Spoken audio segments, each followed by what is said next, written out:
Selamat siang Tribuners, bagaimana kabar Anda siang hari ini? Senang sekali saya Iluh Devisania dapat kembali berjumpa dengan Anda. Kali ini dalam program Highlight Koran Tribun Timur, edisi Rabu 13 Desember 2023. Ada berbagai berita yang disajikan oleh Koran Tribun Timur, namun kita akan mengangkat 3 diantaranya yang menjadi highlight pada tayangan kali ini. Yang pertama di halaman utama atau halaman pertama, Prabowo dan Anies saling serang. Prabowo sebut Anies tak terpilih sebagai gubernur DKI jika Jokowi otoriter. Kemudian Anies tuding Prabowo tak tahan jadi oposisi dan Ganjar tekankan pemerintahan bersih dan akomodatif.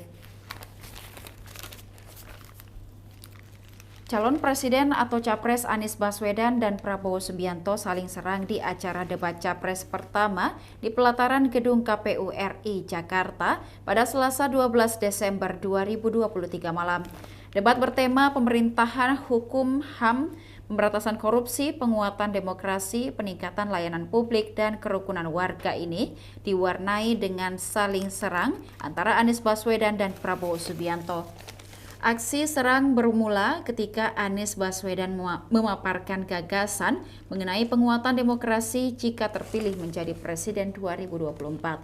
Salah satu pilar penting demokrasi adalah partai politik, namun saat ini kepercayaan masyarakat terhadap partai politik terus menurun. Namun saat menyampaikan gagasan, Prabowo menyinggung pendapat Anies Baswedan dan bahkan sampai mengungkit terpilihnya Anies sebagai gubernur karena dukungan Partai Gerindra.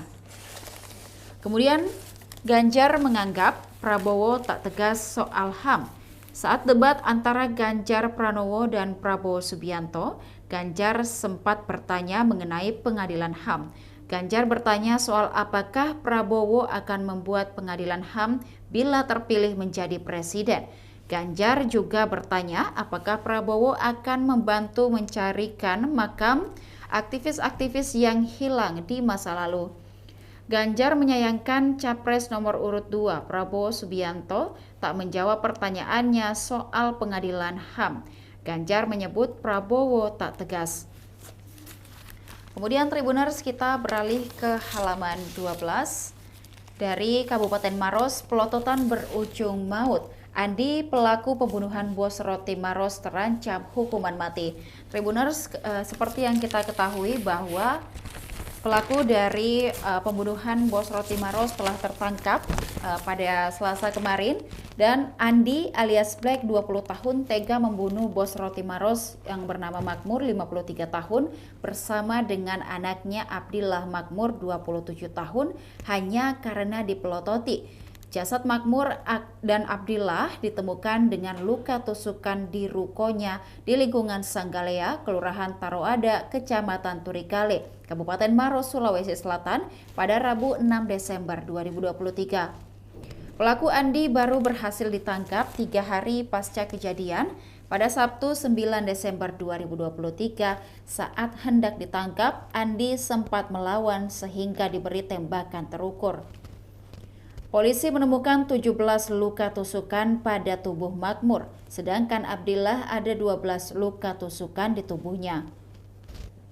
Keduanya ditusuk menggunakan gunting secara membabi buta oleh Andi.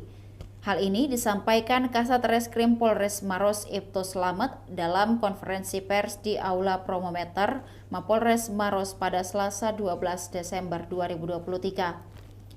Tusukan pada kedua mata, dada, perut, atas alat kelamin, kandung kemih, paha, lengan, kedua matanya ditusuk karena pada saat ditegur, saat itu sambil dipelototi, ungkapnya.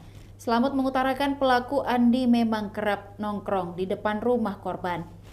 Di tempat itu ada wifi gratis, korban kan pengusaha roti. Jadi kadang ada mobil keluar masuk di kediamannya, jadi ditegur berulang-ulang, ucapnya.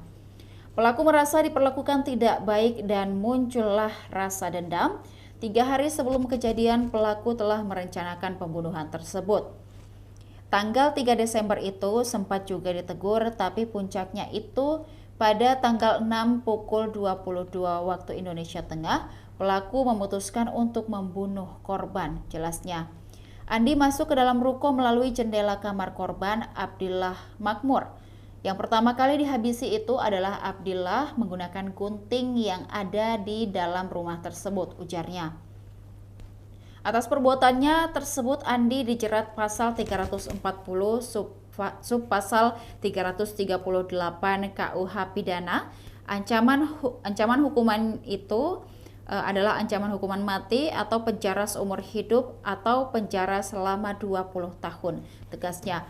Wakapolres Maros Kompol Andi Alamsyah menambahkan, Andi merupakan sosok residivis pencurian. Ia pernah ditahan di Rutan Kelas 2B Sengkang, Kabupaten Wajo. Betul, pelaku merupakan residivis kasus pencurian di Wajo, tapi kami belum mengonfirmasi terkait lama penahanannya, tuturnya. Alamsyah menjelaskan pelaku memang berasal dari Kabupaten Wajo. Ia baru kerja sebagai buruh selama 2 bulan di sebuah usaha bertempat di belakang rumah korban. Pelaku merupakan buruh yang bekerja di sebuah usaha di belakang rumah korban, ungkapnya. Dan Tribuners, kita beralih ke halaman terakhir, yaitu halaman 16 dari Tribun PSM. Adu tajam 2 winger timnas, Yakob perkuat PSM Makassar dan Sadil bela Sabah FC. Tribuners, duel winger timnas Indonesia menjadi sorotan di laga PSM Makassar versus Sabah FC pada match ke-6 Grup H AFC Cup 2023-2024. Dan PSM Makassar diperkuat Yakob Sayuri, kemudian Sabah memiliki Sadil Ramdhani. Dua pemain ini punya motivasi berbeda bagi tim dibela ketika bentrok di Stadion Likas Kota Kinabalu, Sabah, Malaysia pada Kamis 14 Desember pukul 20 waktu Indonesia Tengah. Yakob Sayuri bersama PSM Makassar datang dengan misi balas dendam. Pasalnya di pertemuan pertama mereka dipermalukan dengan skor 5 gol tanpa balas oleh Sabah di Stadion Kapten Iwayan Dipta Gianyar, Bali. Tak hanya itu, kemenangan pasukan Ramang juga akan menambah poin Indonesia di rangkaian AFC, walau mereka tidak bisa lagi lolos ke fase berikutnya. Sedangkan Sadil pastinya tak ingin timnya alami kekalahan di hadapan publik sendiri. Kemenangan tentu juga diincar walau telah memastikan lolos ke semifinal zona ASEAN AFC. Sadil merupakan aktor kekalahan PSM Makassar di pertemuan pertama. Pemain asal Sulawesi Tenggara ini menyumbang 3 assist dari 5 gol Sabah. Laga PSM Makassar versus Sabah kian menarik karena Yakob dan Sadil akan saling bentrok. Pasalnya Yakob mengisi posisi penyerang sayap kiri PSM Makassar, sedangkan Sadil menempati penyerang sayap kanan di Sabah FC. Pengamat sepak bola Mirdan Miding menilai laga PSM Makassar versus Sabah sangat menarik karena akan menyajikan duel winger terbaik dimiliki Indonesia saat ini. Yakob sedang tampil bagus bersama PSM Makassar pasca pulih dari cedera. Kemudian pemain akrab disapa Yasa itu secara perlahan menemukan permainan terbaiknya.